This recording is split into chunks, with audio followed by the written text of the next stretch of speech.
Good morning बच्चों।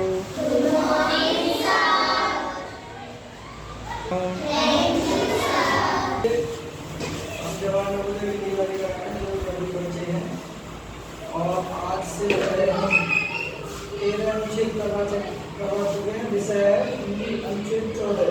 आज हिंदी का अनुच्छेद है 14। ठीक है। विद्यालय प्रवेश परीक्षा विषय हिंदी अनुच्छेद 14। MD academy message channel 94 12 61 78 56 WhatsApp number. ठीक है। देखिए, भाषा पर कबीर का जबरदस्त अधिकार था।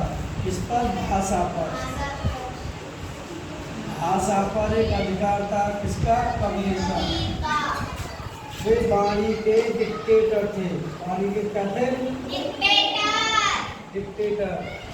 डिक्टेटर का मतलब होता है तानाशाही, या हिंदी में कहें कि ऐसा शासक जो सभी राष्ट्रों की शक्तियों का शासक हो। और हमारे जो कवि थे वो राष्ट्र कवि थे। सभी राष्ट्र की भाषाओं को ध्यान में रखते हुए उन्होंने काम किया है, इसीलिए उनको डिक्टेटर कहते हैं। जिस बात को उन्होंने जिस रूप में प्रकट करना चाहा, उसे उसी रूप में भाषा से कहलवा लिया। इससे कहलवा लिया, भाषा से कहलवा लिया। बन गया तो सीधे सीधे, नहीं तो दरेरा देकर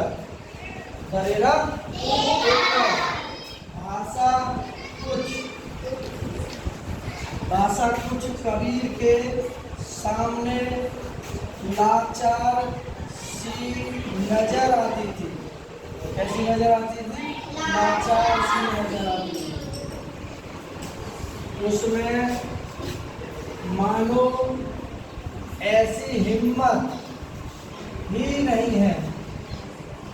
ऐसी लाचार सदी कि मानो जिसमें ऐसी हिम्मत ही नहीं है कि इस लापरवाह फक्कर की किसी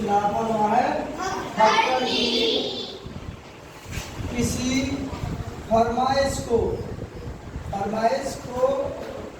नहीं कर सके और कहनी अनकहनी को रूप देकर, कहनी और अनकहनी को रूप देकर मनोग्राही बना देने की, तो जैसी ताकत कबीर की भाषा में है। यानी कि मन की बात को पढ़ लेते थे कबीरदास जी, और तब अपने दोहों के माध्यम से जनता को परोस देते भाषा को। कबीर जी के दोहा सुने हैं ना, कि ऐसी वाणी बोलिए जो मन का आपा खोए, औरन को शीतल करे और आपको शीतल होए। तो कबीर जी की जो वाणी थी, आदमी के मन की भावनाओं को परख कर वो समाज में, राष्ट्र में परोसते थे। वैसी बहुत कम लेखकों में पाई जाती है। जो कबीरदास जी की भाषा थी, इतनी सुरीली, इतनी मीठी थी कि वो राष्ट्र के लेवल पर लोग सुनते हैं सुबह सुबह। बहुत अच्छी भाषा थी, सुरीली थी, मीठी थी। ठीक है। कबीर की वाणी के विषय में क्या कहा गया है? तो देखिए कितनी बढ़िया बात है। कबीर की वाणी के विषय में क्या कहा गया है? नंबर 1, कबीर वाणी के महापंडित थे। कबीर वाणी के धनी थे। कबीर वाणी के डिक्टेटर थे। बिल्कुल सही है। कबीर वाणी के डिक्टेटर, तो ये हमारा राइट आंसर है। ना तो ये है और ना ही बी, और ना कबीर वाणी के लोक नायक थे, ये भी नहीं। दूसरा सवाल, भाषा का रूप कैसा था? कबीर के सामने भाषा का रूप कैसा था? तो देखिए, भाषा का परिष्कृत रूप सामने आता था? नहीं। भाषा लाचार सी नजर आती थी? बिल्कुल सही। भाषा लाचार सी नजर आती थी और ऐसी लगती थी कि वो नजर आती थी उसमें मानो ऐसी हिम्मत ही नहीं है, ऐसी लाचार नजर आती थी कि जैसे मानो उसमें हिम्मत ही नहीं है।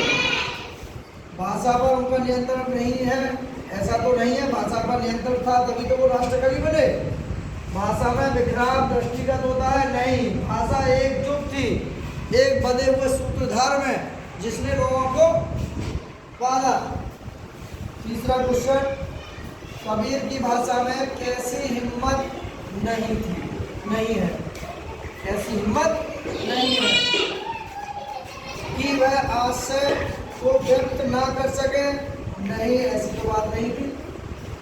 कि वह इस फक्कर की फरमाइश को मना कर सके, हाँ बिल्कुल सही है। ये फक्कर की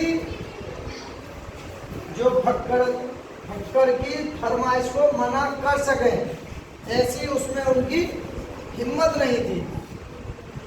ठीक है, अगला है, अभी इसमें है कि वह कबीर के काव्यानुरूप प्रयुक्त ना हो, ऐसा भी नहीं था।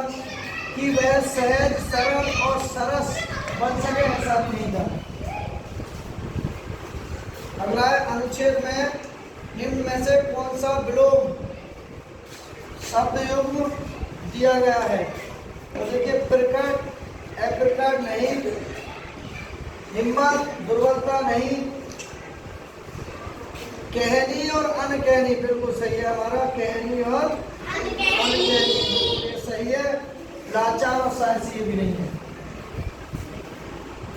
अगला है पांचवा, फरमाइश। क्या है?